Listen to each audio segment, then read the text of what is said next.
those of you who got an invite, welcome to Nerd Prom. No matter where in the world you are, we're all nerds! International.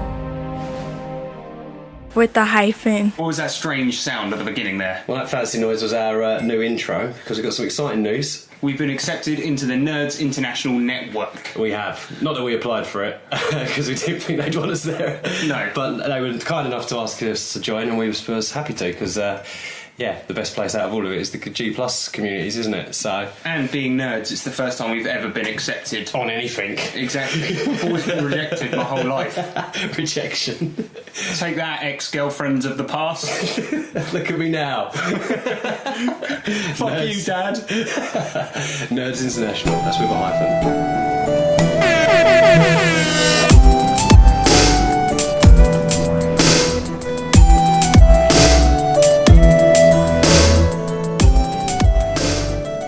Coming at you live from the sleeve of a wizard, it's me, Nick Lamley.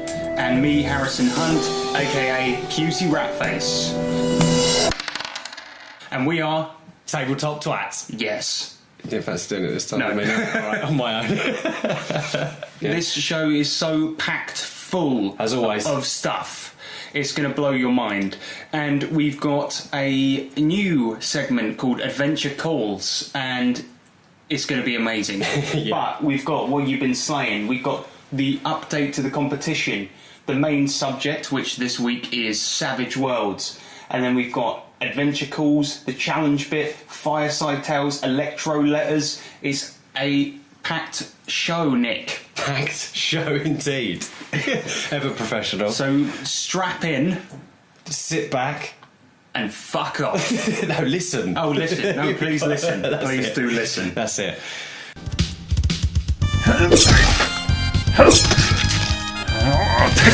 Oi! Yeah? What you slaying? So this is what you've been slaying, where we talk about what you've been playing, But what really, we've been playing. Can I stop you there? It shouldn't really be more, what the hell have you been fucking slaying? There's been some awful shit go down It's in been Nick's unreal. Savage Worlds campaign. We're going to get into that in a minute. Yeah. Because I want to talk about very quickly, I bought a new RPG this week. Ah, yes. And it is called Made. And basically the premise of it is that the GM is the master of a mansion and all the players are maids in that mansion and have to impress the master. Or a butler. Or a butler, if you want to be. So this is, where's this from? it's from Japan, mate. Okay, cool. Of And are they course. big, yeah, obviously. And so is Japan well known for its RPGs? It's a very, very small scene, to be Okay. fair. There's only 2 RPGs that ever came out of Japan, but I'm going to save Made for next week, and I'm going to talk about it at length because it is so fucking weird and interesting. It sounds cool. Me and Harrison had a little chat about it, and he's since it's been delivered, and you've been talking to me about it. And from what I've heard so far, It is fucking nuts. It does I sound will just crazy, say but it one sounds thing fun. is that I read that there's an item in there that's a little box, and when you open it, greased up naked men come out and follow you around. really, what's that thing? It's an item in the No game, man. way. So we're going to play that. Oh, I love you, Japan. And anyway, we should talk about what happened in Savage Worlds this week. Oh dear. Well, yeah. Let me just say first of all, when it was all kicking off, I couldn't sit still. I think I sat on my chair in about 5 different positions, including hanging over. It got really intense. But Nick's doing a zombie campaign at the moment. And essentially what we had to do is we went on a supply run, to keep it short, we went on a supply run. The original idea was just to trick out a camper van that you guys had, and you had you got a compound now, haven't you? Got like a little safe Yeah, house. so we went on a little... Nice and straightforward. Yeah, so we went on a supply run to fix the fucking van, and when we came back, Ernest, who was a Cub Scout leader character... We spoke about before, he's definitely not a paedophile. Yeah, he's definitely not a paedophile. Why are you saying paedophile? Stop it. But when we got back, he had a go at my character who was Sarah Butler. Sarah's pretty scary anyway. She was ruthless and killed a lot of people. So Ernest, who was Ryan's character, started having a go at me because his character was like a Christian. Tensions have been rising for a while, I think. I mean, the extras haven't really been too on board with Sarah's, let's say, unorthodox tactics. I mean, she's just embracing the apocalypse a bit too much. But then the other player characters, they really sort of were going along with it, but didn't like it. No, well, she kept them safe. That's the thing, and also as brutal as she can be, she looks after her core group of people. She didn't give a fuck about the extras. But then, in the end, it came to a head where Ernest couldn't take any more of what he called my demonic actions, and she got insulted by it because I had the vengeful hindrance, which means that. I want to get revenge on people that wrong me. And because he insulted me, I retaliated in a small way where I hit him. And then, because it didn't do anything, because of his armour, I thought, she's going to want to get revenge, so I have to hit him again. And then he pulled a gun on me, so I needed to get revenge. I pulled a gun on Magnum out or something, didn't he? Or whatever it was, huge hand cannon. He was pointing it right at my head, and then I pointed my gun at him, and then it escalated from there, because The one mechanic came out, good old Donny, who we've had from the beginning, who was trying to fix the camper van for you. Got a bit heated. He got gut shot. Yeah, I shot him in the gut, and then Ernest, the other player character, went to shoot me in the head. Yeah, and then Ernest went to shoot me in the head, and it ringed off my helmet, and I went to shoot him back. And then the other player character, Cornelius, got in the way of the shots, and then Porky did as well, who's a little kid. He took a few rounds to the he got winged, I think. Yeah, I remember Sarah said to them, she was like, she said to the other guys that she was gonna, the other player characters, that she was gonna shoot them if they didn't get out of the way. Yeah. And they remained in the way because they thought that I was bluffing, and I did a wildfire, shot 6 shots. Oh, yeah, they went down. I think two of the player characters had 2 wounds. Yeah, Cornelius went down, and then Porky, the little kid, went down. Ernest was the only one standing. Yeah. I tried to leg it towards the door, got onto the moped, then Ernest shot me. I was bleeding out on the floor. And moped fell on top of you? Yeah.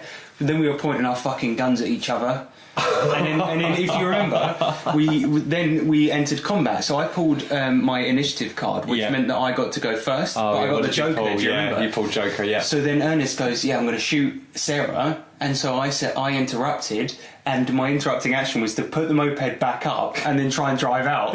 But I was trying to drive out of the gate, right? But the gate was closed, so I just put my legs out. Yeah, you kind of forgot to open the gate before your speedy escape. Yeah. And then you thought putting your foot out would just but it didn't really happen. Didn't really work. No, you just crunched into another fucking pile, and then the bike on you again. And then then as a last thing, I fucking got bleach and ammonia out, mixed them together, trying to make a chlorine gas to kill everyone, and ended up only killing myself. Well, you knocked yourself out. No, knocked myself out, and then with the fumes, and then Ernest slit my throat, slit you open.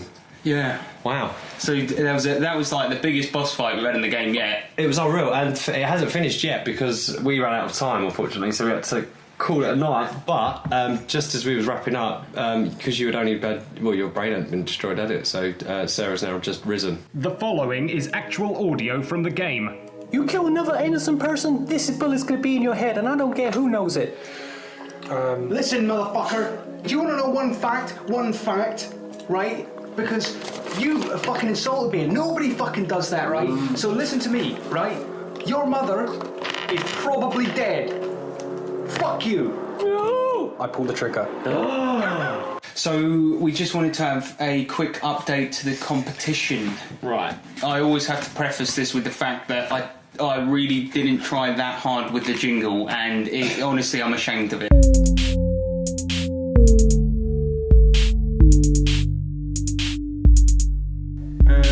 It's a competition. I love that jingle. It's fucking awful. It's a competition. Yeah, but that's right. So this week we have had people entering our colouring competition, and in that you can win a red box D&D starter kit, a lovely set of dice, and an amazing mini. And how do you win that, Nick? You've got to colour in the picture of our night raptor, and you can find that raptor at www.tinyurl.com shall I do it? Yes. tinyurl.com/TTT comp. That's tinyurl.com/ butt sex. TTT comp. Yes. Go there, find a picture, colour it in, send it in to us on Jamal or on Facebook or on Google+. And the Jamal address is tabletoptwats@gmail.com. That's right, yeah. Facebook/tabletopT. And then a Google Plus group. But yeah, the entries that we've had this week. It's just about to say I've been blown away. It's been brilliant. So good. So good. So we've had 4 absolute crackers so far, haven't we? Say the names, because we've got some great names sending in there. Right, so we've got Craig Isted, which is, I call it the Harrison Nightmare. I think it's been inspired from the old 90s, that amazing 90s show, 80s show. Do you remember Nightmare? Yeah, Nightmare. It was awesome. It was like a D&D game show. I remember the graphics, but being a kid and being generally scared. Like, do you remember the time for the episodes used to wear down, and as it did, like, the guy's face slowly decayed, like from Indiana Jones, and bits of his skin fell off, and at the end it was just like a skull, and that's when it finished. It's pretty creepy, and I loved it, and I thought the graphics were just like unreal back then. Yeah, so Craig's done a picture based on that. I think so, yeah. So cool. We'll post them on the... They're everywhere. We've been putting them up. We're really proud of them, aren't we? So I've been putting them everywhere. Have a look at them if you want to. Check them out, yeah. Come check them out. And then we had one from... We got one from Daniel. Just Daniel, actually. He's quite mysterious. I'm not too sure where he's from or where he's from a different plane of existence. Yeah, I think he might be. But Daniel is brilliant. He emailed in, and his is the...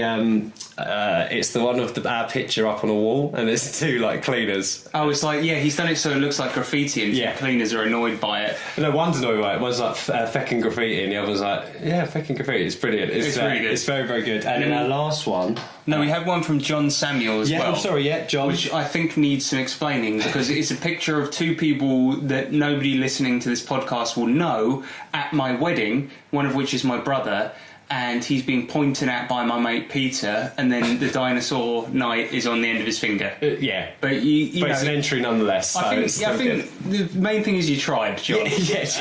Well done. And the last one, which is absolutely brilliant, is from Germany, from a guy called I've got to get this right now, Manuel Sams. Oh, I'm really sorry if I've got that wrong. Let me see that.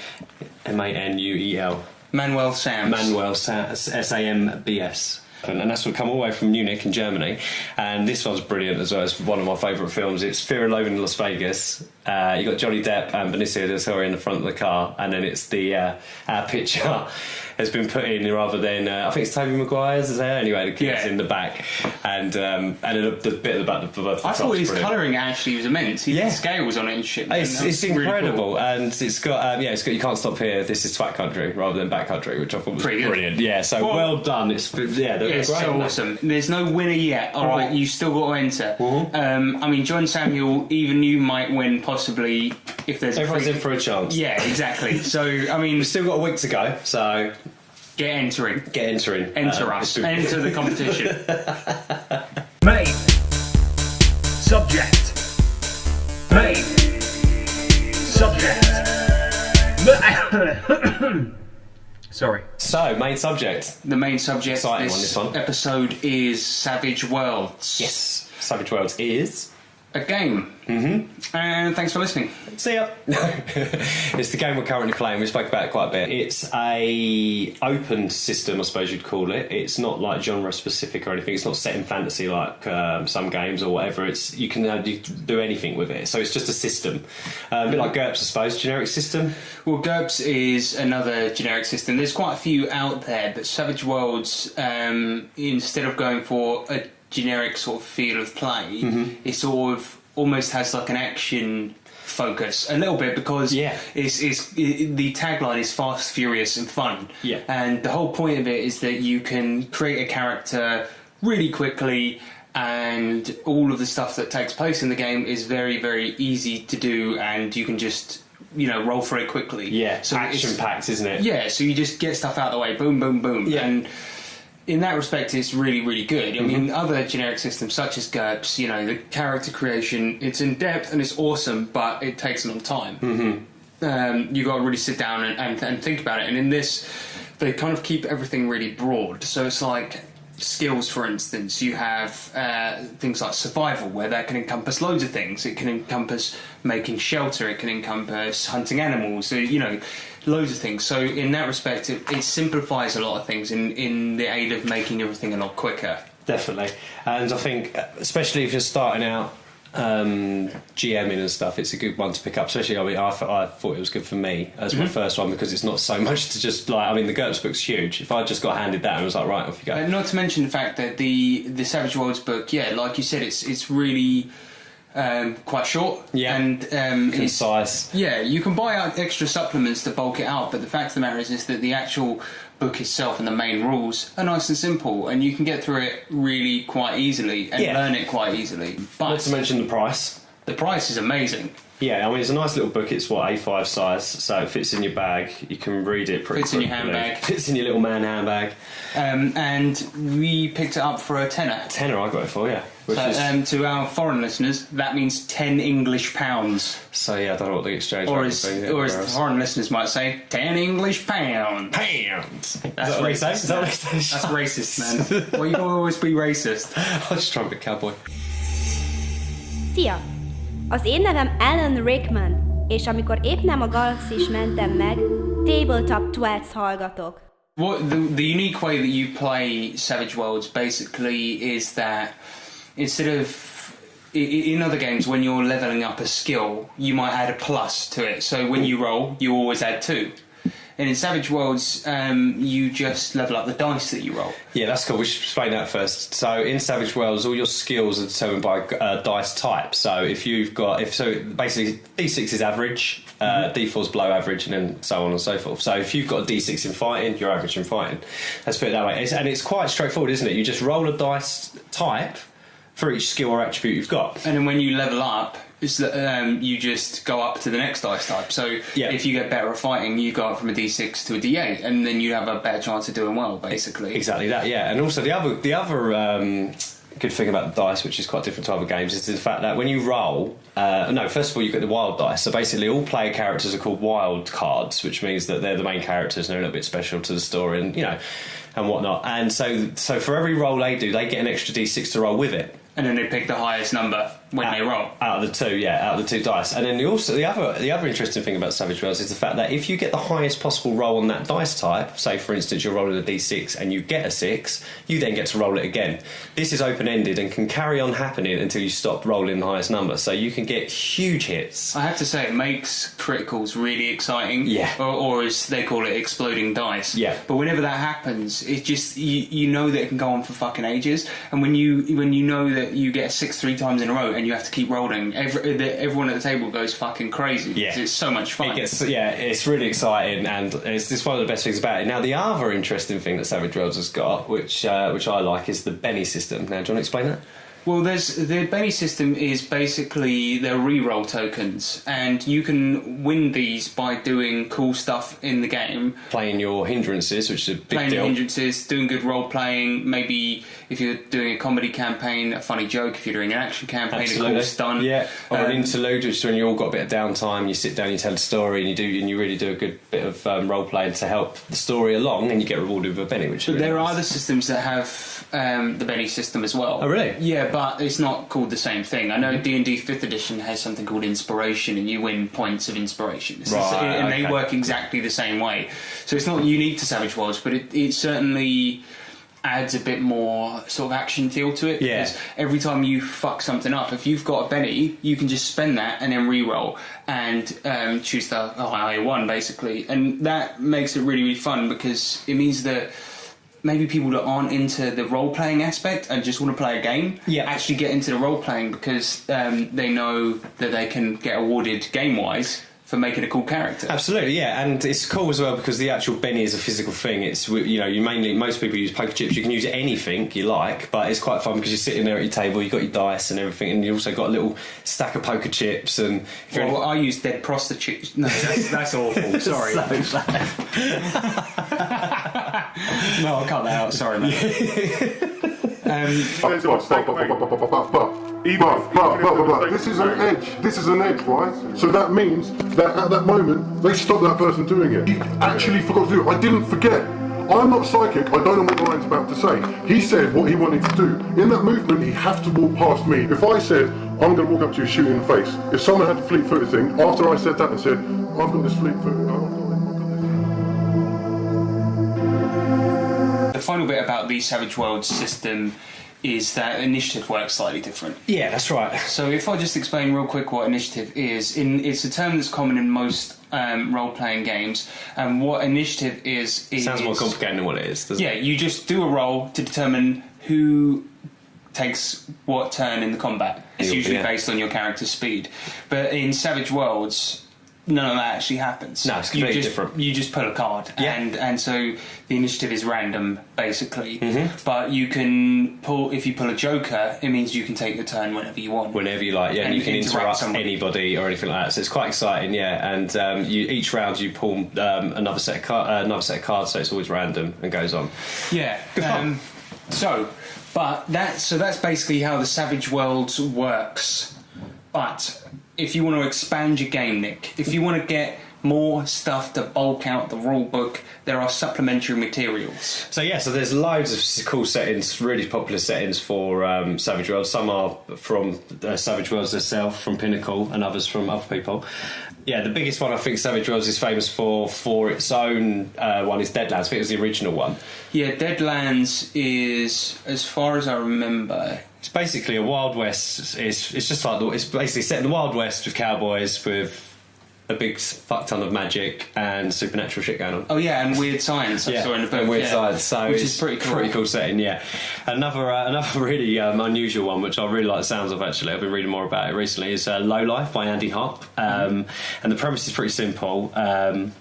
Basically, it takes place of like a gazillion years in the future on Earth, and everything bad that could possibly have happened to the Earth, like global events and stuff like that, has happened, wiped everything off, wiped all humans and pretty much all the animals and everything off the face of the Earth, and all the things that survived. Like, so you play as like a single cell organism? No, it's better than that. So it's things like cockroaches and earthworms and things that will survive these kind of things. You actually have to be like a worm? Things that have evolved from that. So, because it's set like a gazillion years in the future, so you could be a descendant from a whole species that's evolved from the cream from a Twinkie, because they say like Twinkies survive. Oh yeah, and things like that, and it's all got its own lore and so you'd be like a cream monster. I'm not too sure. I haven't read a lot about it. I've just seen a lot about it, and that sounds awesome, incredible. Yeah, so and it's all things that have evolved from that, and it's really in depth and it looks great. So in Savage Worlds as well, because the rulebook is a generic rulebook, it does contain all the rules you need to play any setting. It really does. But you can get these supplements as well if you have like a specific genre in mind. So I'm holding in my hands the horror companion. So there's a sci-fi companion as well. I'm assuming there's a fantasy one. Horror and fantasy. They're the three companions. Oh, and a superhero. So there's 4 official companions yet. So these aren't settings as such, but they're sort of flavour and how to play a specific genre. Yeah, really. And it usually contains new rules specific to that genre. You'll have new weapons in there, new monsters, some like story ideas and things like that. Yeah, they're really, really cool. I borrowed the sci-fi one off you actually, and that was really, really awesome. They're good, aren't they? Yeah, they're really good. And again, cheap, same size as the core rulebook. And then the only other one is like I said, there's bundles, but another one that I bought because of my zombie campaign is War of the Dead, which is really, really cool. There's loads of it. There's War of the Dead chapters 1, 2, 3 and 4, which is set pretty much as an apocalypse is happening and like the months leading on after that, and then after that you've got World of the Dead, which is set like I think 4 years after everything, and it's basically a whole book about. This is absolutely huge. Yeah, it's a massive book, and it's all about how society has coped after the zombie. Basically, there's no cure for the zombies, so it's just people living now. Oh look, there's a zombie Barack Obama. Yeah, there is. Yeah, of course. Plot point campaigns. It's full of. It's got like a random encounter, like adventure generator and stuff. Oh, nice. So it puts a load of different things together. It's a really good book. It's huge. Oh, this is official as well. Yeah. It's absolutely massive. It's awesome. I think it's Daring Entertainment. Yeah, that's right. It's from Daring Entertainment. You can get hold of it. I got this from Drive-Thru RPG. I think that cost about £16-17. So that's World of the Dead. That's World of the Dead. So that happens after War of the Dead. So nice. War of the Dead chapters 1 to 4, and then if you want to, and they're all like. So that basically, the War of the Dead book basically is a campaign, and it takes you through the whole thing. Exactly that. And then if you want to carry it on 4 years later, you go to World of the Dead.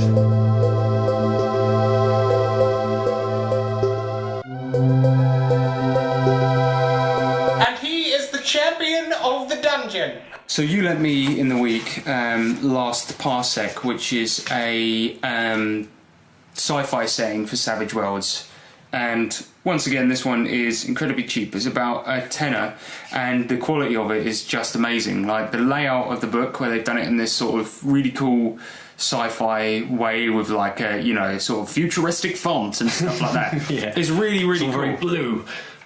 But yeah, I wanted to like talk about this book because I had sort of mixed feelings about how I felt about it. You know, with a sci-fi setting, I feel like everyone's done it, so they tried to go for some originality, which is cool. But often, I think like that originality sometimes can come across as being a bit silly, and that's fine because, you know, I did a sci-fi campaign where there was loads of really stupid shit in it, and we made it funny. But this book, it has. One of the races you can be is a Yeti, and a cat person, and a person that's like a giant bipedal flower, and which is cool. But like the book sort of takes it really quite seriously, right? And I'm like, I was reading this, and I was like, it goes through like the history of how Earth colonised other planets and stuff like that, and it's like so detailed and serious, and then suddenly Yeti, and it's just like, it's a bit weird. But another thing is that the book is incredibly high quality, and all of the illustrations are fucking amazing. Yeah. And then you get to this page. Oh. It's like they've sort of resized the image in Microsoft Paint. Oh, it's a bit blocky in it, yeah. Yeah. It's all pixelated and weird. yeah. That's page 41 for anyone that has that. Maybe it's a mess up and that's a limited edition or something. Could be. Or maybe that's just how ships look in the future. Yeah. But one of the cool things is the equipment in here is fucking, it's ridiculous how much cool stuff is in it. There's just so much like original stuff. I'm going to try and find the page real quick. Oh yeah, gear. So you've got, one of the things I noted was control collar. And it says the control collar was originally designed to work with dangerous animals. They're primarily used by xenozoologists and animal handlers. The collar overrides an animal's control of its muscles. It is able to jolt the wearer, causing 2d6 stun damage. Whoa. So you can put that on people to enslave them. You've got energy cage, gravity trap, organic gill. Organic gill. That sounds like a person. No, it's my mate, Organic Gill. It's Organic Gill. He's got me some pirate DVDs. My mate, Organic Gill, from down the road. Hey, I'm Organic Gill. So next, so and then they've also got robots that you can buy as well, nice. Which are fucking sick. And you've got like an exploration one, a litigation one. I guess that does like your paperwork. And then you've got a medical android. They're pretty awesome, and the vehicles are amazing as well. Wow, look at that one. Yeah, that's cool. Saurian turtle tank. It actually looks like the spider thing from Wild Wild West. Oh, not that again. Yeah, but yeah, it does a bit. My overwhelming thing with this book in the end was, if you're going to use it for a sci-fi campaign setting in Savage Worlds, absolutely do it. Maybe don't take their sort of stories and stuff in there, but you could take all the races and the items and stuff and put them into your world, but maybe don't take the backstory because it's very serious, or just alter it a little bit or something like that. Depends what you want, really. Yeah, what your group's after, I suppose. If they want a really serious... No, that's fine. Story, I have no problem with doing a serious story. It's just weird when you stick Yetis and cat people in there, I guess. I don't know. Don't forget us. Buffalo soldier, looks like I told ya. Any damsel that's in distress, be out of that dress when she meet Jim West. Rough neck, so you gotta check the law and abide what you step. Will flex and get a hole in your side. Swallow your pride, don't let your lip react. You don't wanna see my hand where my hip be at. Hello! They're all basically like Lenny from Of Mice and Men. They're accidentally strangling dogs and stuff. Have you not seen that film? Or read that book? No, I haven't. Okay. Well, there's a big guy who strangles a dog in it. Oh, what? I'm reading that. He does it by accident, man. Oh, that's right. He's innocent. Speaking of dogs, have you seen John Wick? No. I watched it last night, right? It's fucking crazy, but it's... Yeah, man, someone kills his dog, and I like dogs a lot, so me and my wife are just like, yeah, fuck everybody, and he just goes out on a rampage and kills everybody, but there's a lot more to it than that, but check it out. I don't know if I want to watch that, man. What, just Keanu Reeves kills a dog? No, someone kills his dog, so... Someone kills his dog? His wife dies. I'm not gonna give it too much away, but so his wife dies, No, I'm not actually. Forget this. I'm probably not going to watch the film, but... Oh, yeah, don't put this in either. So Keanu Reeves goes on a dog-killing rampage. No, that's John Wick. Keanu Reeves... Everyone watch John Wick. Is this good RPG chat? This is John Wick Appreciation Society. Yeah, Keanu, stop killing dogs, mate. He doesn't know his dog gets killed. He don't know, he kills a dog. You said it. You said he goes on his dog gets killed and then he goes on a dog-killing rampage. No, he's... What? Because if he doesn't have a dog, then nobody gets a dog. Is that the rule? That's John Wick. My name's Alan Rickman, and I'm No, wait. My name's also Alan Rickman. No, I'm the real Alan Rickman. No, wait, I'm Alan Rickman. But I'm not. No, wait. No, what? No, I'm Alan Rickman. No, shush. I'm Tabletop Twats. So yeah, so if you like the sound of Savage Worlds, trust me, it's a good one. Get involved in that one. Or we spoke about it a little bit before. Want to play online? Yeah, I'm going to try it for the first time. You can use Fantasy Grounds. Yeah, and there's quite a big deal going on with Fantasy Grounds. Fantasy Grounds is basically an online gaming platform for RPGs, and there is a convention coming up, which is an online convention called FGCon. FGCon, yeah, it's running from Friday the 14th of October all the way through to Sunday the 16th of October, so it's all weekend. And it's basically, just a bunch of online games. There's it's the biggest online convention to date that Fantasy Grounds have done. They've got over 75 games. They're all open for registration. Also, all games are free for players, and that's 100% free. So if I'm assuming while the convention's on, everyone can play for free. Yeah, all you need to do is sign up, and you just Google Fantasy Grounds Con, and it will take you straight to it. We've both signed up. Yeah, or you can get the client from Steam as well, which is quite good. I didn't know that. It's on Steam. So, or the Fantasy Grounds website, and they're playing Savage Worlds is there, of course. You've got Pathfinder, you've got D&D, you've got Call of Cthulhu, Star Wars, BRP. I've not heard of that one. Neither have I. Cypher System, not heard of that one either, and Dungeon World. So Dungeon World. A world of dungeons. A world of dungeons, that sounds terrifying. Get on that and go and have a look, because they're trying to make it the biggest online convention ever this year, and I think we can help them do it, because it is a really, really cool convention. So if you like the sound of Savage Worlds, you can get on there and actually just try it out. Play it without spending a fucking penny. My name is Paul Sheshe, and when I'm narrating RPGs about slaves and me being the master, I'm listening to the Tabletop Twats. I don't even know what the fucking voice that was. I like that. But Savage Worlds, I think it is genuinely a great system for people that want to get started with role playing. Yeah, have a lot of fun. You can add complexity later by buying other stuff. Yeah, go over to the Pinnacle website. I'm going to get it right this time. Pinnacle. Which is www.pinnacleinc.com, which is PEGINC.com. And that is the website. So go there now. Sorry. Still goes I completely did, yeah. Right, so so if you want to check out Savage Worlds, go over to the Pinnacle website, which is peginc.com, which is PEGINC.com, and it's like Peg Inc. Pegging. Stephen Dragonspawn. In a land far beyond your imagining, adventure waits. And down beneath you will find things that you never dreamed of seeing. Goblins, orcs, treasures, mountains of gold. Will you be brave enough to delve deep and beat the final boss of the dungeon? This is Adventure Calls, available for $49.99.99. Available at all good retailers. Okay, so this segment is a new segment, but sort of an old one that we did before, but before it didn't have a name. Now it's got a name, because... this is Adventure Calls, and look... Listen, right. We know that prank calls are immature... childish. And pathetic, but we're going to do one now. Because they're funny. So I actually had to pre-record this because... the place in question was only open at a specific time. So I called up a insurance company pretending to be a dwarf. So, have a listen. Enjoy. Hello, you're through to Connor on the new client services team. Can I ask if this is a new inquiry or have you used our services before? Aye, this be a new inquiry. Okay, in regards to personal injury, can I ask? Aye, do you deal with injuries at work? Yes, that's something I'll be able to assist you with today. All I'll have to do is go over some personal contact information with you. Okay, would I be able to take your name, please? My name's Oswin Blackhammer. Can I take a spelling for that, sorry? It's OSWIN. Yep. BLACK.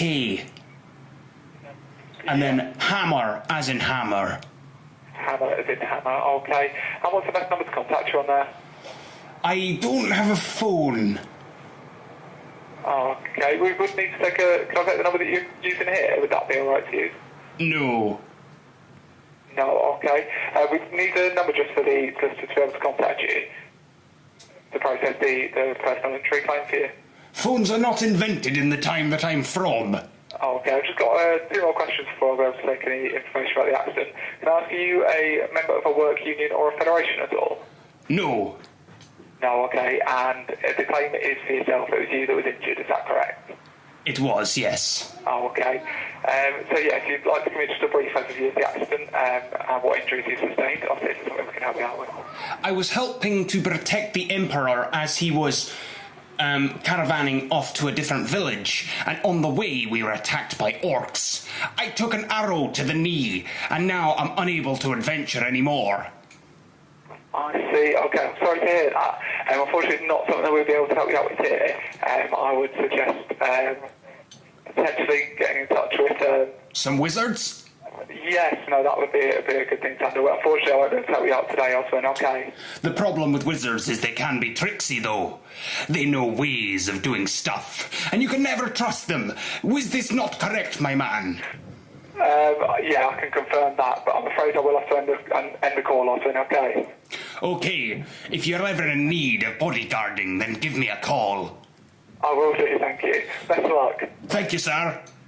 Good day. Fucking hell. Aye. That was good. That was good, man. I just love the way that they're actually playing along. It's brilliant. So yeah, that was Adventure Calls. I think don't trust any wizards. Yeah. If you get any weird phone calls from what was his name? Oswin Blackhammer. Then yeah, you know it's the yeah. Brilliant. That was good.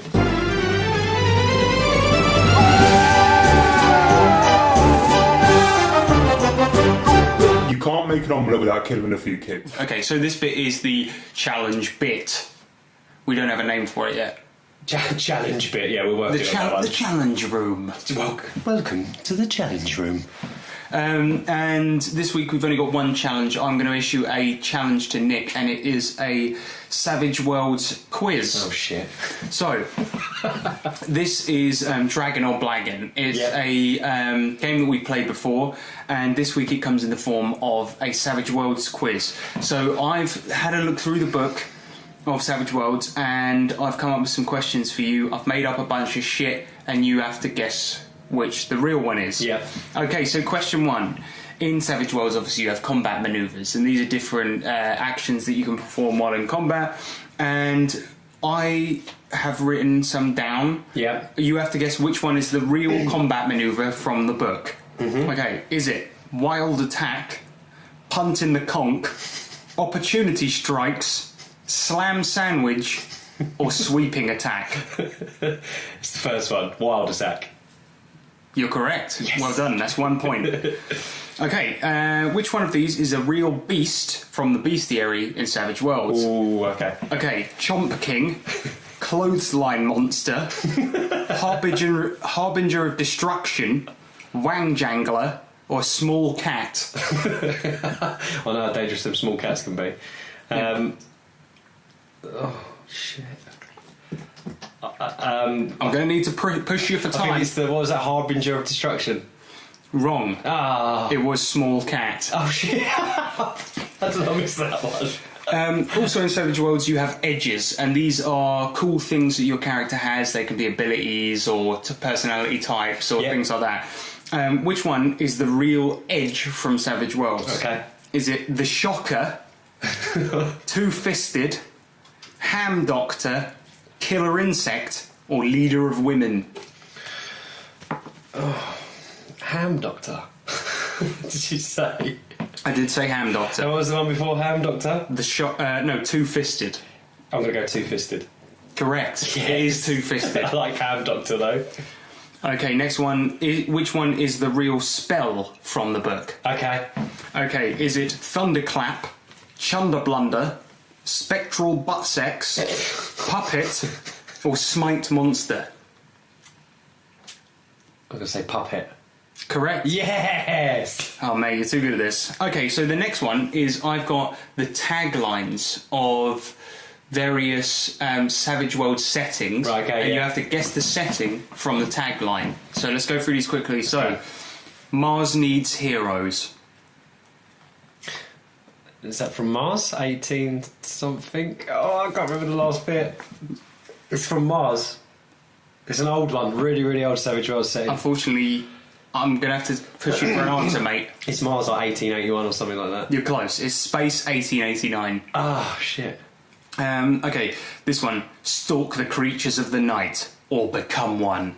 That's... I think that's Rippers. Yes, correct. Yes. Next one. The year is 1876, but the history is not our own. Now, I haven't written the answer here, so, yeah, have a go. Oh, I know that one. You're going to have to answer, Nick. I can't remember. Is it Weird Wars? No. Oh. But I don't know which one. You don't even I am on the page. know. I'm on the page of Weird Wars, and it's not that one. Oh, it's Deadlands: The Weird West. Oh, the thing I was talking about earlier. Great. Yes, and the final one is David is 11 years old. He weighs 60 pounds. He is 4 feet 6 inches tall. He has brown hair. His love is real, but he is not. I don't know that one. You're going to have to answer, mate. You have to have a guess. His love is real, but he is not. I don't know. Casper the Friendly Ghost. That was the film AI. Oh, shit. So... that wasn't actually... that was a red herring. Yes. Thanks for that. So overall, you got 3 points, I think. I don't think it really matters, because you don't win anything. But yeah, 3 points, I think. Out of... 5. About some questions. Winning. Hey everybody, come gather around the fireside. I got a story to tell you about a time when I beat 2 goblins and 3 basilisks all by myself. That's right, I did it with my own 2 hands. And my trusty 6-shooter, of course, but that's not the point. Point is, I beat him, I won. Fireside Tales. So this segment is Fireside Tales, where we tell our RPG stories from our RPG experience stories. In our game story games. Experience. Yeah, sure, I'll go first. So, yeah, I'm going to tell the story of... this one's from GURPS, if I remember rightly. First session, 20 minutes into the game? Oh, this was the quickest character death we've ever had, wasn't it? Ever. So this is the short-lived, sad tale of Dr. Twist, which is, again, Ryan's creation. So this guy was... android, was he? No, he was a synth. So he was made in a lab, and he was a reject synth. So he was thrown out because it was he wasn't built properly, was he? Well, he was supposed to resemble a child, but he was actually monstrous in size. but was just a huge baby. Yeah, and. Because he was rejected and not actually sold, I think he was like banished or whatever. So he could only listen wherever he was in his imprisonment. He could only listen to Dr. Dre's album, The Chronic 2001, and Oliver Twist, the film on it, or something on DVD. It's the only things he had. So he based his entire identity on those 2 things. Something happened where the party had to get out of a building, so as a grenade, because a grenade had gone off or a bomb was about to go off inside, we all rolled fine on our agility and we got out, not a problem. Ryan failed his agility, but didn't realise that he had failed the roll, and then he just said, "I'll shut the door," and we all kind of just looked at him and was like, "You sure?" I was like, "Yeah," and I think he thought that he was outside, not realising that he had failed his roll, and so in doing that shut the door on himself and just blew up. It was literally he lived for 20 minutes in the game. It was the first encounter we had, and we all got out, not a problem, meant to be really straightforward, and then we just basically in the game you just see this giant baby looking at the party, close the door, and then there's an explosion and the door blows off and you're never to be seen again. Poor Dr. Twist. That's my fireside tale. So mine this week is very short indeed. I'm just going to go for It's not even really a story. It's just an enduring image that I quite like. I was playing Cthulhu. My brother was DMing, and this was at the pub down the road. Pub Cthulhu, yeah. Pub Cthulhu, and it was a 1990s campaign, as he likes to do, and we were policemen investigating a series of gruesome murders. Nice. And before we did so, right, we had to go and get supplies. So we went to like a mall, and in that mall they had various supply shops, gun shops, those kind of things. But I instead went and got a lance from a medieval shop. And so I was this grizzled, like, Cockney cop that was like, "Oh, give me the information," and I'd just like point a giant lance at them. Get everywhere in the lance. It was fucking awesome. And so later on we tracked down these murders to this cult, and we found where they were meeting, and instead of questioning them, me and my friend James rode in. He drove a car into them and was just ploughing through them, and at the same time I was leaning out the window with my lance, just lancing people as we were driving past, and he was firing out of his window while he was driving at the same time. Down as you go past. That's brilliant. And that was it. It was just I love the fucking just image. The image of it. Yeah. Somebody driving a car with somebody lancing out the other side. People on the other side. It was fucking awesome. Brilliant. In the future, you will be able to send a letter from anywhere on the planet. This is the future. This is the Electro Letter. So, okay, this is Electro Letters. This is the part of the show where we read out questions that are sent in by our lovely listeners. So the first question we've had in on Twitter, and this is from Zach Jenkins. Thanks, Zach. He's asked if Zach the Jenk. If you play with a person that's just not very good, or they just don't mesh with the group, what strategies do you use to avoid playing with them? It's funny that though, isn't it? Because our group's quite tight, so we're all right. I've not experienced that myself because I've only ever played with you guys, and we all get on. So yeah, and the thing is, we don't have any problems, but I have heard about people that have had these problems, and I'm not going to name names, right? But knows who he is, right? And he was telling me years ago about. I'll bleep his name out. Don't worry. He was telling me years ago about this. Guy who was like a really, really good family friend. Like they'd known him for years and years and years. He was a mate of his dad's, and they used to play D&D as like a family, right? He's definitely going to know I'm talking about him now. But anyway, apparently this guy was like a family friend of theirs, and they were like super tight, but they had to kick him out of the game because the dad? No, not the dad. His mate. Oh, sorry.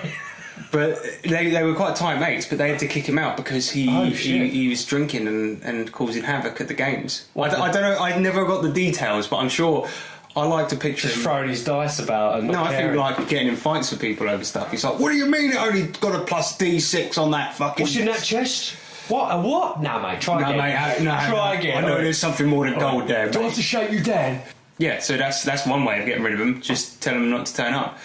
But the thing is, if I had a problem player who didn't quite mesh with the group, we'd all try and find something that we all enjoy. Common ground. I mean? It's like I played RPGs with a bunch of different groups, and you get loads of different types of character, but essentially, you all do something that you all like, because you're all friends for a reason to begin with, right? Yeah, of course. Yeah. And with Sean's Cthulhu campaign, we're all mates and we sort of bond over video games, and his campaign there, the one shot, was... very video gamey and stuff like that. Find some common ground with them, and if they are proper jerks, then just tell them to fuck off.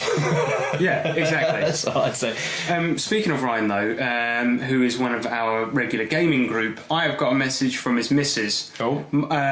She sent me a lot of messages, actually. I can't read them all out because they are filthy. But our next question comes in from Lorna Giffin. She says, "Okay, so I was listening to your boner content. She actually wrote that. Loved Jeanette. Oops, oh yeah. She says, loved Jeanette's story, but it made me wonder how she was able to do her own little things in the story. Obviously, I know they were playing online, but could the same thing happen face to face? I.e., could one of your characters go off and do their own thing with the rest of the team, not knowing, and maybe betray the team?" Okay, so what she's saying is like... tricks. Well, it's kind of like if we're all sitting there, right, and everyone hears what another player's doing, if they go, right, I'm going to fuck off on my own, well, everyone can hear it, can't they? So I guess the question is, like, how the fuck do you deal with that? But did the character hear it? That's the thing. That's the point, yeah. So let's say, for instance, you and I are doing a role-playing game, right? Yeah. And we're in like a zombie-infested area, right? And I say I'm going to go off on my own and do something secretly to betray Nick. Nick, the player, would have heard it, but your character wouldn't have heard it. So even though Nick knows, his character is not allowed to act as if he knows. Yeah, it sounds a little bit obscure, but when you're actually doing it, it's easy. It's because you're in the role of someone anyway. You're almost like a puppeteer, aren't you? And it's like your little puppet doesn't know, but the person that's controlling it does. And and it's easy to do that because you could say, well, my character wouldn't do that, and so he'd go off and do that. So even if you don't think it's the right thing, or you don't want to do it, or it's not going to help the game out, if you think your character would have done it, you got to do it. Yeah. That's part of the fun. Yeah, and I think that stuff, as long as you're not a dick about it and go, yeah, but I heard it, I told him to do it, all of this shit. Yeah. As long as you're not a dick about it, it can be really fun, because then people can go off and do shit secretly and be dicks to each other and stuff. And it makes interesting angles. So basically, yeah. You can do that kind of stuff. But, the other players will hear, but you just need to pretend you didn't when you're in character. When you're in character, yeah. So you have out-game chat when you're just talking to each other, and then you have in-game chat, which is when you're actually talking as your character in the game. So that was a good question, Lorna. Cheers, Lawrence. Thanks for getting in touch. Keep in touch. I'm doing a creepy wink as I say that. No, that's sexist. I should cut that out, man. Maybe don't say that. Don't say that. Sorry, Lorna. Sorry, Lawrence. I didn't say it. You said it. I'm not sorry.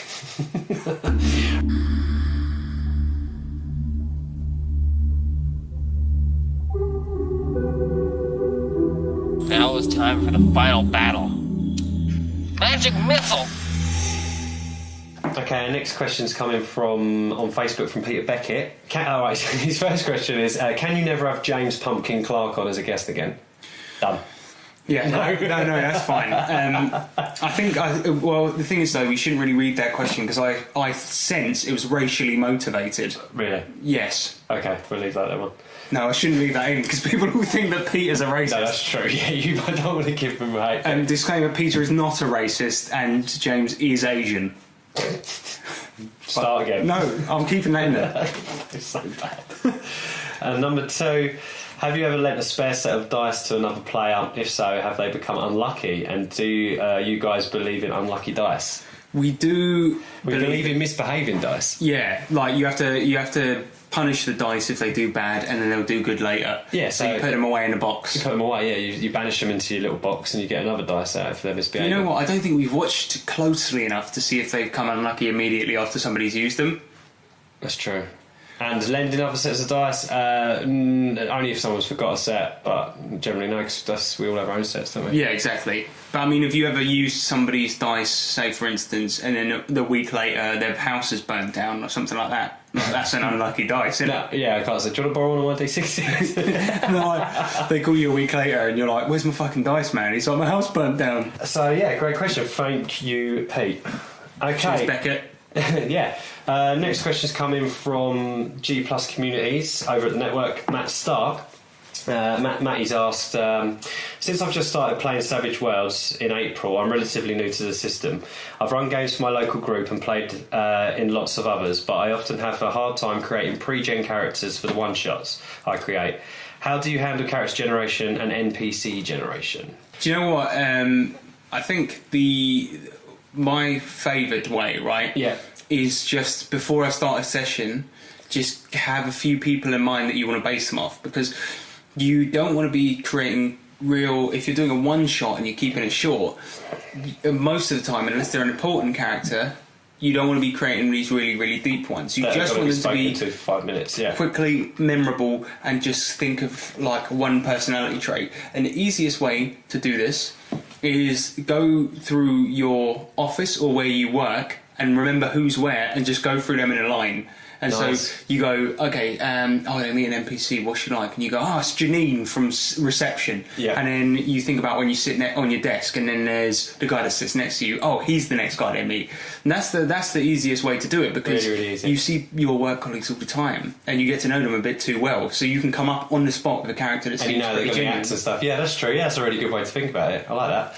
And I suppose stat-wise, it's just, D6, isn't it? Is average, so you just kind of... Yeah, or just have one generic sheet that you always bring. Yeah, and then, true. And then if you think that character's fast, just know in your head, okay, he's actually got 8 agility, not 6, or whatever. If there's one special or a couple of special things about that person, just up the dice a little bit and then leave everything else as a 6, and that's just your generic average NPC, isn't it, really? I think that's the best way to do it. I like that. I like the work thing. What about if he works on his own? Then you fucked, mate. Sorry, Matt. Cheers. But he also asked about player characters, didn't he? For one-shots, he writes. Yeah, so with regards to if you want to have pre-generated characters... Film stars? Yeah, you could go film stars or characters from stuff and just... characters from movies. Just base it on something like that. But what you could do is just take the one straight out of the book. Usually the book will have like some pre-gen characters. Change their name, change them and make them a little bit more to you. But yeah, there's only so many variations of... But then what if he's played like a couple of sessions with his mates, right, and they've already used the pre-gen characters? Right, yeah, okay. In that case, you can do one of two things, right? Like Nick said, base them on movie characters or TV characters that you like, right, and just change the names or whatever. Or just use the internet. Because you might find that people already they post their characters online. Do you know what I mean? Yeah, yeah. I did that a couple of times. It doesn't have to be a Savage World specific character in so much as the idea of the character. You just copy that and transfer it over to Savage Worlds. Yeah, that's really the best way of doing it. Is either just rip off someone else's character or rip off a film character or something. Change it a little bit. Yeah, nice and easy. And then you know that you're working with something that's established and it works because it's something you like. And when you give that to the players, they'll enjoy playing them. Yeah. So hopefully that answers your question, Matt, and thank you very much for keeping coming in. So we had a nice email coming from Pete Jones from the D-side Defenders of Chester and Wrexham. Hey, shout out. I think they're like a wargaming and RPG group. And he's got some tips for new players. Pete says, play core rules only as written. Yeah. Try one shot first, like Eye of Kilquotto, I think that says. This is one of the free ones on the Pinnacle website, so there you go. Don't even have to pay for it to get an adventure. Start off with pre-generated characters, as they usually come seasoned, so that means you can do more stuff straight away, which is more fun. And that's it. So yeah, that's some great little tips actually. Thanks for that, Pete. So yeah, that's just good advice for people playing Savage Worlds, really. Yeah, definitely. Core rules as written is definitely the best way, because there's always that cliche, of people arguing over shit, rules and stuff like that. Pathetic. And if you just play the rules as written, then you're not going to have any problems with that, and it's the best way, because if you straight away are adding shit to it, it's just going to make it overcomplicated, isn't it? Going to get confused, and yeah, exactly. If you've only just started learning the rules yourself and then you started adding stuff, so you bought a bunch of shit as soon as getting Savage Worlds, but then you've already played loads of RPGs, so it's kind of different. If you're starting from scratch, you just get a core rule book. That's the thing, that's what I did first of all. Just got that book and read it. That was the first thing. And then once I read about it, it tells you about all the other stuff that you can add to it. And then, that's when I got all the other bits. Pete Jones recommends trying Savage Worlds. So brilliant. Thanks for that, Pete Malloy. Cheers, mate. Pete Jones. Pete Malloy there. Live action role playing.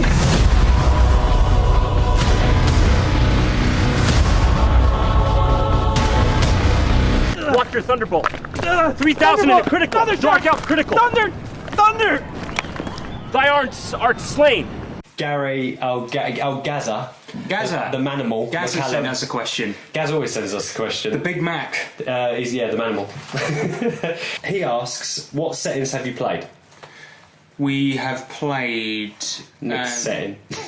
Yeah, we played Nick's setting. My setting. Not a different setting. No, we have played quite a few, but they tend to be all completely original. Yeah. But I have played Forgotten Realms, which is a published one for D&D 4th edition. Good. No. I played... There was one that I did... Oh, we played Planescape? Yeah, we played Planescape as well. That was another published one. But then we played one that I did, which was a 1920s one. We played a sci-fi space opera type one. Yeah. We're doing a zombie one now, and we've done the Alice in Wonderland one, and that was good. And we did a post-apocalyptic one. Yeah, that was original as well. We've done quite a good few settings. We make our own ones, some of them, don't we?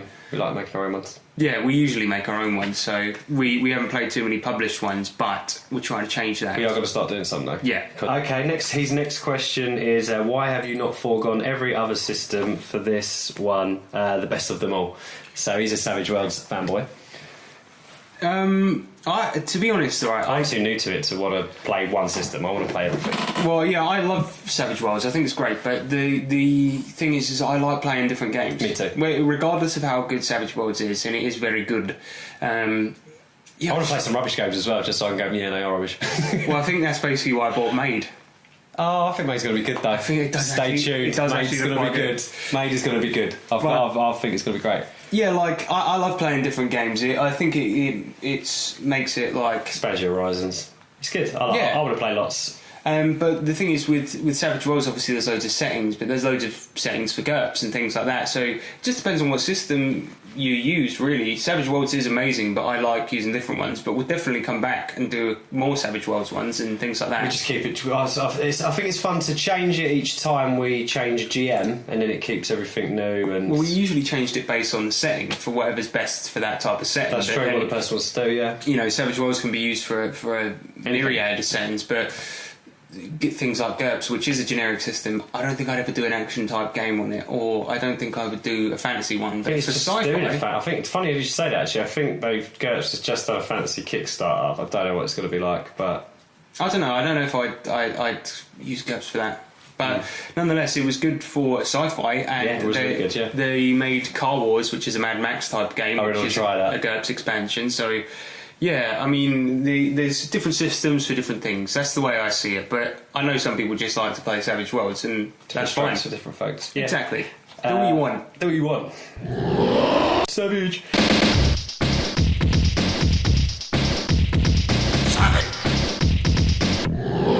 Savage.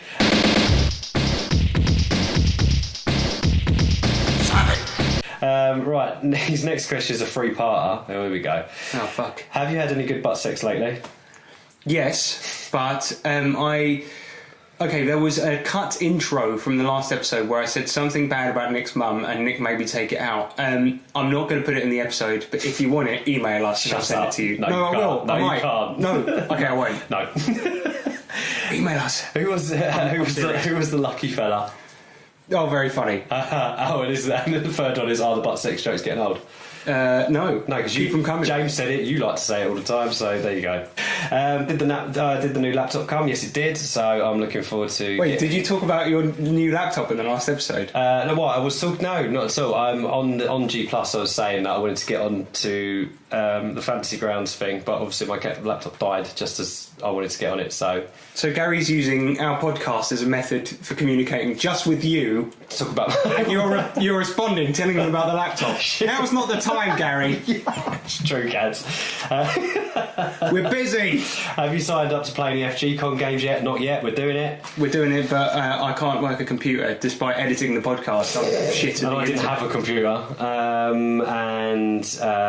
When you found out your mate threw a small child into a horde of zombies, did you think differently of him as a human? Wow, I don't know. He's sitting right in front of me. Do you know what? I've thought about that, right? Because the other day, when we had that whole shit kick off where everyone started shooting each other, I was having a really great time. I genuinely think if now having played this game, right? If the world did go sour and I knew my time was numbered, you know what you did. I'd go on a bit of a shooting spree, mate. No, maybe. But if the police are listening, I wouldn't do that ever. Yeah, don't worry. I did wonder, like when I was playing it, I was like, even for a character that I've made up, this is out of order. No, see, I don't know. In all our games, right, there's always been a little bit of party tension in a fun way. Yeah. But there's never been any kind of out-and-out fallout, character fallouts. I mean, obviously we all get on outside of the game. But the way you stirred it all up with Sarah really, really worked the setting that I'm playing, this kind of bleak end of the world zombie apocalypse type thing. And I think it was great. It was exciting to watch as a GM, just sitting and not having to get involved in it, just watching this huge in-party. I thought when in real life, when am I going to get the chance to chuck a child to a bunch of zombies? It's not going to happen.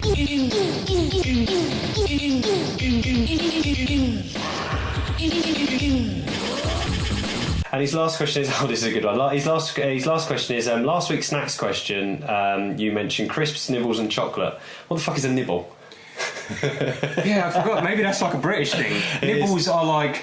anything. It's just food, isn't it? Finger food. See, I don't know, but that was James that said that, right? Nibbles, anyone? He was like, British we got crisps, nibbles and food. And it's like, that's like basically saying we've got food, and crisps. Computer, just snacks and shit, isn't it? Yeah, just like But snacks. it's just another word for snacks, nibbles. Yeah, but like it's the sort of snacks that every country has, such as Jaffa cakes, crumpets, cream tea. Yeah, every country. Every country has digestive biscuits. Yeah, right. I think so. Do they? I mean, jam's jam, right? You'd never call it jelly.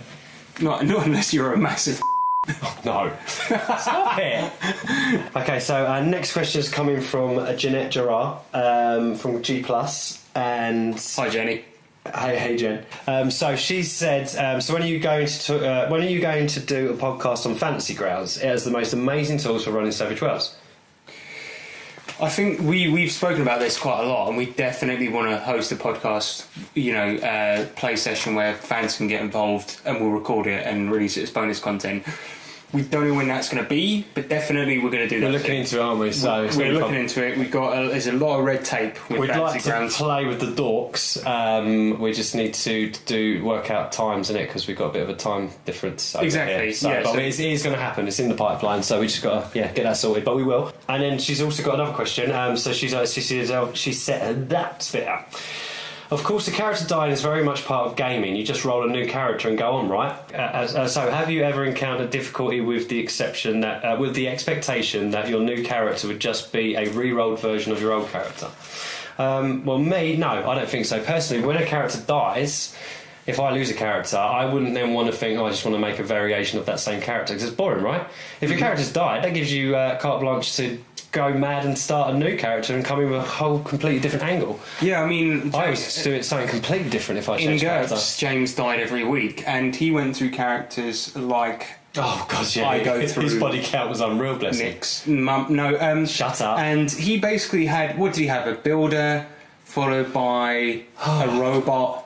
Yeah. Followed by a Yakuza member. I mean, we sort of have a habit in our group of always trying to pick something wildly different from our last one. Yeah. I'm sure that people do that where they just go, oh fuck, my character's dead. He was awesome. I want to make another one like him, but we never really. We don't really do that, do we? No, I feel like, yeah. We always try to keep it different. But then I suppose if you're playing the same campaign for a huge period of time, then I don't know, it's a bit different. But ours run for like 3-4 months, and then we did have one where it went on for like 6 months. I mean, the thing is, you and even within that, you still change it up and stuff like that. Like in Cthulhu, I had a guy that was basically like a poet, and he was completely unhinged. And then I switched from that to a really level-headed, always prepared, homeless guy. So yeah, we always try and keep it different, basically. Yeah, there you go. Yeah, thanks, mate. Jeanette. Yeah. I'm just a man walking down the street, and here I come, and I'm looking at... fuck off! Oh. Shut up! I'm a fucking northerner. Give us your fucking phone. Yeah, fucking hell. Oh, you got a podcast on it? Got any good ones? Well, only Tabletop Twats. Shut the fuck up! Right, so our next question is from Jamie Pearson over at the Nerds International Network from the Wild Die podcast, and he said, here we go, right. Since it seems you will read out anything that's sent in, here is one for you. Situation. A circus clown wants to show you a magic trick. He stands behind you and tells you to pull down your pants. Oh dear God. Since you agree to do so, he then asks... I definitely have to agree. You have to agree. So since you agree to do so, he then asks, do you feel my thumb in your bum? Fuck's sake. Just as you reply, yes I do, he waves both hands in front of your face and says, ta-da! What do you do? Mate, that is fucking horrible. For me, hopefully wake up. I don't like the way Nick kept looking at me in the eyes while he was reading it out. I feel like... Thumbs up, dude. Get that away from me. Yeah, I guess we do read everything out that people send us. Maybe we shouldn't. Yeah, cheers, Jay. Thanks, mate. Is that our welcome present to the network? Yeah. Now we look ridiculous. This is meant to be a serious podcast. Yeah, it's not. Look, start taking this D&D shit seriously, all right, mate? Because it's not a game. All right, it's not a game. Next question is from Craig Isted. Super fan. Thanks for the picture, Craig. Brilliant. And he's got a good one. So his question is: do the campaigns ever turn sexual?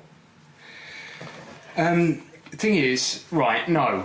You're very immature for having asked. Yeah, what's the question? But we do have sometimes in-game sex does. In-game is completely different, like we spoke about earlier, and it's always so awkward. It's really weird, isn't it? Think about how much shit you do in RPGs, right? You have to keep track of like your eating, your sleeping, all of this. Sometimes the characters have sex, and I've talked about when Randy Dixon had not sex with each other. Alien.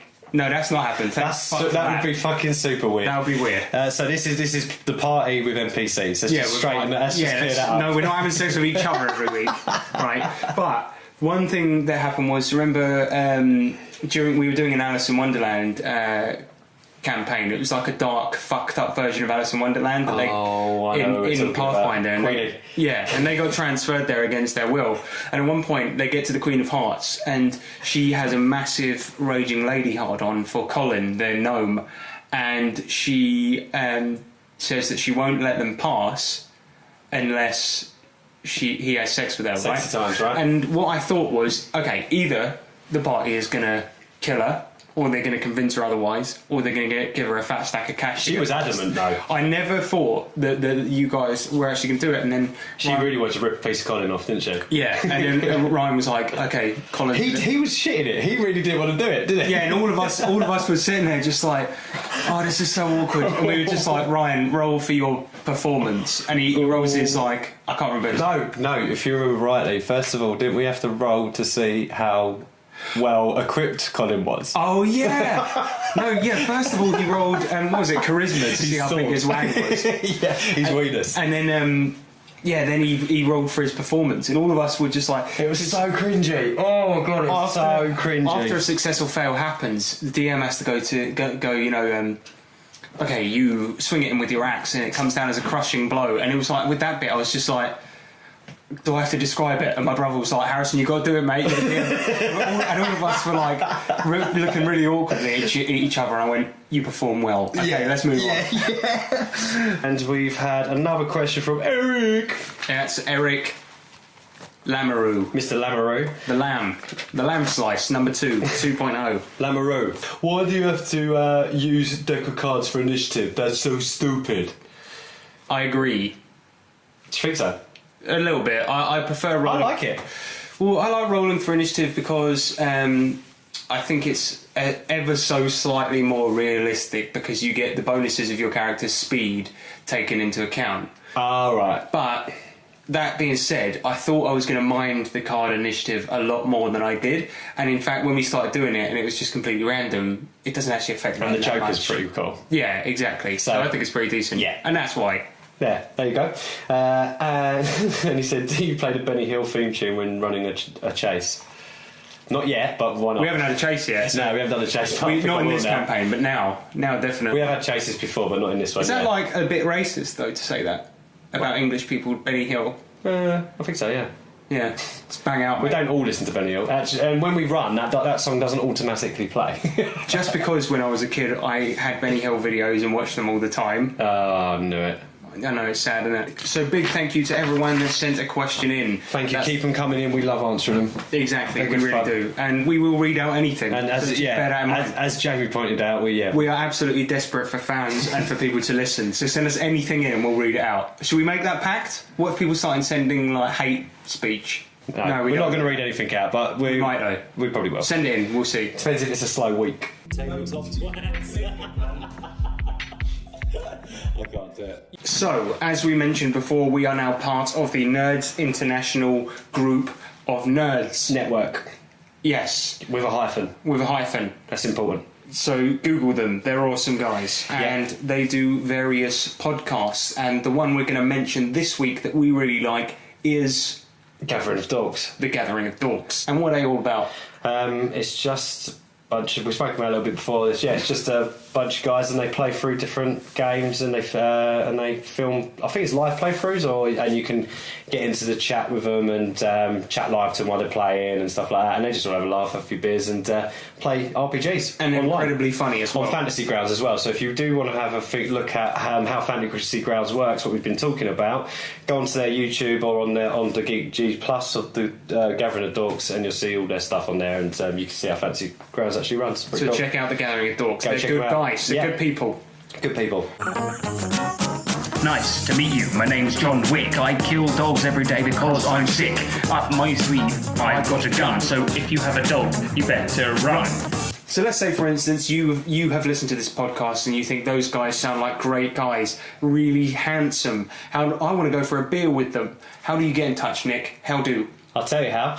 You can email us at tabletoptwats@gmail.com. You can also get in touch with us at Twitter, which is at TabletopTwats. You can also drop us a line on Facebook, which is at TabletopT. And lastly but not leastly, of course, G+, which is where it's all going on, really.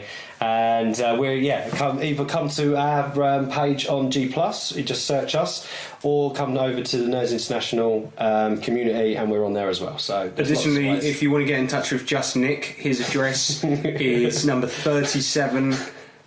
Is that right? No, it's wrong. Oh, right, okay, I'm going to have to look up his address. So that's about it for another episode of the Tabletop Twats. Oh, no, we're not in America, man. That's out of order. Just found out what that meant this week. That was interesting. Yeah, so we found out this week that our name is much worse in America than it is here. They say it differently as well. It's equivalent of the really bad word. The really Actually, bad we've word. said it a couple of times in this show. But try and guess which really bad word it is that we've said. Which is really funny because we had no idea. And yeah, my mum, I was talking to her earlier, and she was like, she lives in America, and she was like, I really like your tabletop twats. She was scared. She was like nervous to say it, and I was just like, Mum, it's twats. Why are you saying it like that? And she was just like, oh right, I didn't realise. She was like, I really wanted to share. She's been out there too long. Yeah. She was like, I wanted to share your page, but I thought all my friends would be disgusted. Oh, probably. But yeah, so sorry about that. We didn't really, we didn't know. We don't know. We don't know. We don't know. Over here, it means hitting someone or someone that's a bit thick. Yeah. So to anyone that is offended by Tabletop Twats as a name, we're going to change it to something more offensive. So this week we're calling it. Yeah. We're going to call it Tabletop. No fucking way are we? No, we're keeping it, mate. Oh yeah, all right. It's a beautiful name. How long we last. No, I really should bleep that one.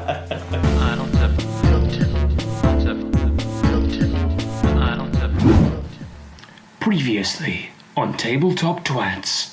Yeah, so that's pretty much for it from us on episode 2 of Tabletop Twats. And wait, what? sorry, man. I just need to. What? I need to go out for a sec. Yeah, no, because I need to go to the shop to. Now? Get some, yeah, no, I need to get a bit home, mate. I'm just no, but I'm only going to be like 5 minutes. For fuck's sake, go. All right, see ya. Well, anyway, yeah. So that is. So that's. Who's that? Hello. Hello. Who's that? It's me, Alan Rickman. What the fuck? I'm here because I need to talk to you about something. What?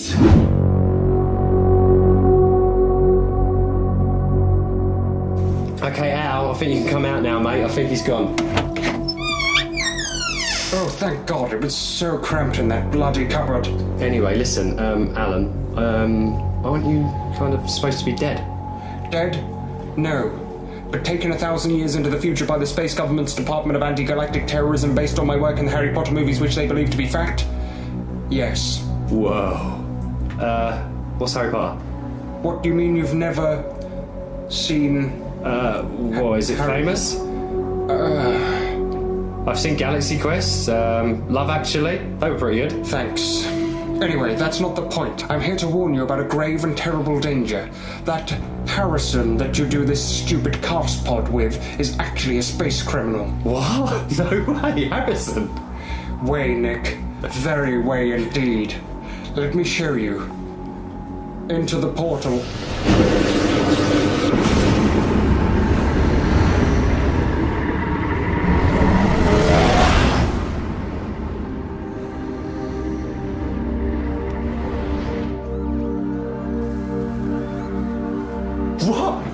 this?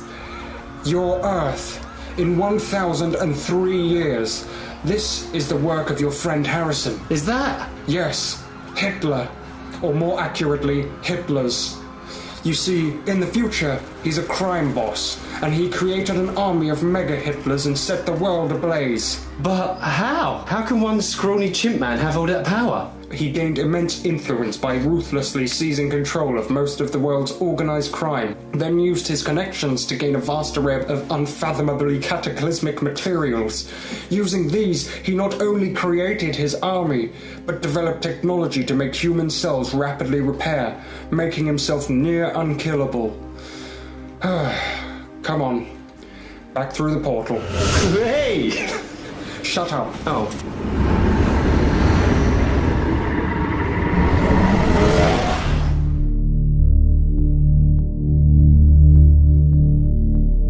So Alan, how the fuck do we stop him? We're going to travel through time to a point where he was weaker and shoot him in the noggin.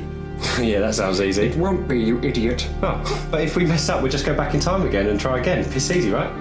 To travel in time is unbelievably difficult, expensive and rare. The crystals required to do so were mined for around 400 years. And guess how many they found? 3! Oh.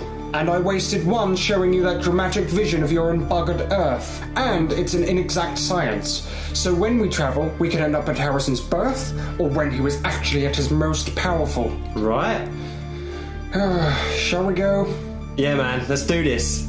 Okay, into the portal. Where are we going? Shut up. Oh, where are we going? Neo Tokyo.